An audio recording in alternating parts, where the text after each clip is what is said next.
Hi there, this is Nuclear Physics Lesson 5, and this one is Radioactive Decay, Part 2. So first of all, let's have a go at this question from last lesson. It's quite a lengthy one. If you want to pause and have a go, and then I'll take you through the answer. So in this one, we've got the activity and the decay constant. To get decay constant in s-1 per second, we need to divide the 0.01691 by 60 because it's given disintegrations per minute. So if we do that first of all, so the decay constant, lambda, would be 0.281, 83 times 10 to the minus 3 disintegrations per second on average. That's the decay constant. So what we can do now, we can use activity equals lambda n and find the number of atoms. So we need to do the activity divided by the decay constant, so that's 1 times 10 to the 6 for the activity, divided by that decay constant above, the 0.28 ... times 10 to the minus 3. Use the full number. So that should give you the number of atoms to be 3.548 times 10 to the power of 9 atoms.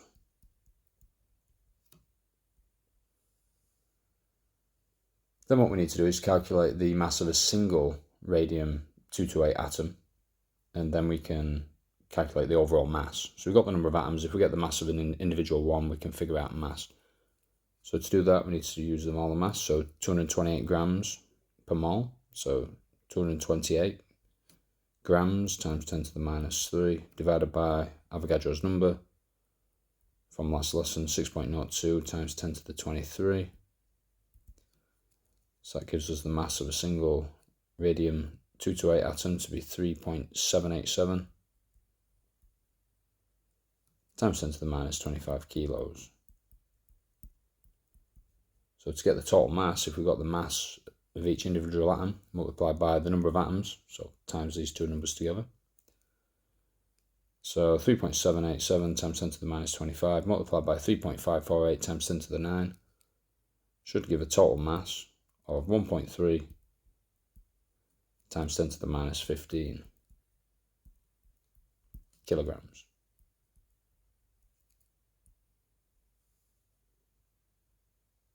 Hopefully that's okay. Let's move on. Let's see what's next. So, I need to give you an equation. So the equation, radioactive decay, n equals n0 E minus lambda t. So n is the number of atoms at any particular time, n0 is the initial amount of atoms within a sample. Lambda is obviously the decay constant, and t is the amount of time that's passed. Because activity equals minus lambda n, I'll just write lambda n. Activity is proportional to the number of atoms. So we can write this equation, equation 1. We can write a second version. Activity is equal to the original activity, E, minus lambda t. So n's the number of atoms, n0 is the initial amount, A is the activity at any given time, A0 is the initial activity. Remember, activity is measured in becquerel, which is the amount of disintegrations per second, or the amount of decays per second. Okay, make sure you've got that down. Then I'm just going to give you a few tips on how to rearrange it. So potentially let's find t. So let's move to remove this. So say for example we had n equals n0 E minus lambda t. To get time, we need to get rid of this E, which is the number E on your calculator. It will be the second function or shift, and you press the log button ln. So that's E. And the opposite of E is log. E is also known as anti-log. Anyway, if I want to find t, I need to log everything. So I'd write log n equals log n naught. And then I've got rid of the e because I'll log that. Then we're just left with minus lambda t. Then what we can do is just get rid of the log n naught. So I could write this, log n minus log n naught equals minus lambda t. So to get time, you just divide by the decay constant. So you'd have log n minus log n naught divided by the decay constant. If you do maths and you're okay with the laws of logarithms, you should know that log n minus log n naught can be written as log n over n naught equals minus lambda t. You can do that, it's completely up to you. Both ways would work. Typically, if I'm just finding time, I wouldn't actually do this at all. I'll just do log n minus log n naught and then divide by the decay constant. Make sure you take the minus with the decay constant. As log n minus log n naught, as log of a number minus log of a bigger number will give you a negative value. Anyway, let's move on. Alright, so have we got this one? So please pause and have a go. And then I'll take you through the answer. Let's have a look then. So it's simple, this one. Activity equals the original activity, E minus lambda t.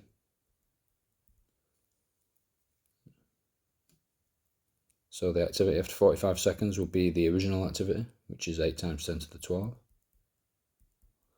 multiplied by the exponential of, or the anti-log of minus. Now the decay constants are in seconds and the time's in seconds, so I can leave them both as they are. You can have minutes, hours, days, years, as long as they're in the same unit. So it's minus lambda t, so 0.04466 multiplied by 45 seconds.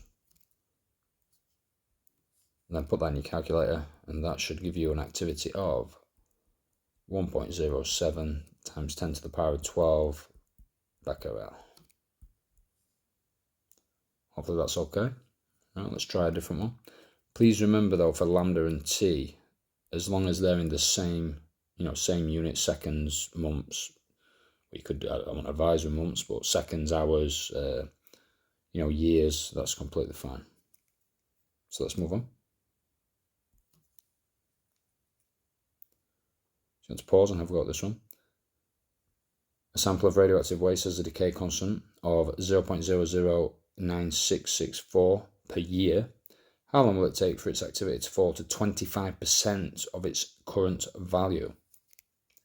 So let's write the activity equals original activity E minus lambda t. And the activity that we're looking at is 25% of the current value, so it's 25% of a naught. So the activity the activity now is 0.25 lots of a naught equals a naught E minus lambda t. And as you can see, the a naughts will cancel. And then we need to get rid of the anti-log e, so we need to log that. So we end up with log of 0.25. If you do maths and you want to write minus log 4, that's perfectly fine. Equals minus lambda t. So it's minus lambda, which is, I'll just write minus lambda for now actually, t. And then rearrange to get time. So it's going to be log 0.25 divided by minus lambda. So in fact, I'm just going to write that there. So that'd be minus 0.009664. That will give us the time. And because we've left that in years, because it's per year, as you can see, then our answer will be in years. So the time rounds to 143 years. Hopefully that's okay. Now let's try a really challenging one.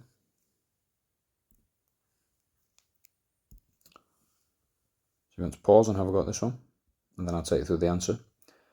Potassium 44 has a decay constant of 0.034656 disintegrations per minute and decays to form the stable isotope calcium 44. How many atoms would there be in 20 milligrams of potassium 44? So let's calculate the mass of a single potassium atom, and then we can just do the 20 milligrams divided by the mass of an individual atom to give the total number of atoms. So potassium 44 means it would have 44 grams, or 44 times 10 to the minus 3 kilos in Avogadro's number, so 6.02 times 10 to the 23 atoms. So that will give us 7.30897 times 10 to the minus 26 kilograms for each one. And then we've got 20 milligrams of the potassium. So we need to do 20 milligrams. You have to be careful because 20 milli is times 10 to the minus 3 and grams is also times 10 to the minus 3. So that's 20 times 10 to the minus 6 divided by the mass which we just got, the 7.3 times 10 to the minus 26. You should use the full number. And that will give you the number of atoms as 2.736 times 10 to the power 20 atoms. So make sure that's written down. And then let's do part B. What would be the activity? So activity is lambda n. So we need to get the decay constant in per second. So we need to do the 0.034656 per minute and divide that by 60. So that gives the decay constant of 0.5776 times 10 to the minus 3 per second. So then activity is simply lambda n. So we need to do lambda, which is the number above, so 0.5776 times 10 to the minus 3 multiplied by the answer to part A, which is 2.736 times 10 to the power 20. And that gives an activity of 1.58 times 10 to the 17 decays per second becquerel. Okay, let's do part C now. Hopefully everything's gone okay so far. It's part C, activity 2 hours later. So we've got the decay constant in seconds, the 0.5776 times 10 to the minus 3. So 2 hours is simply 7,200 seconds, or 60 times 2. So the activity 2 hours later, activity is equal to the initial activity, E minus lambda t. So the activity 2 hours later will be the initial activity, the 1.58 times 10 to the 17, multiplied by E to the minus lambda t. So minus lambda is 0.5776 times 10 to the minus 3, multiplied by, because that's in seconds, because it's per seconds, we need to get the time in seconds. So it's 2 times 60, or the 60 seconds, 60 minutes, which is 3,600, and then times 2 hours to get 7,200 seconds. Put that on your calculator, and you should get an activity of 2.47 times 10 to the power 15 BQ. Right, and that's it. I hope you found that okay. Thanks for watching, and I'll speak to you soon.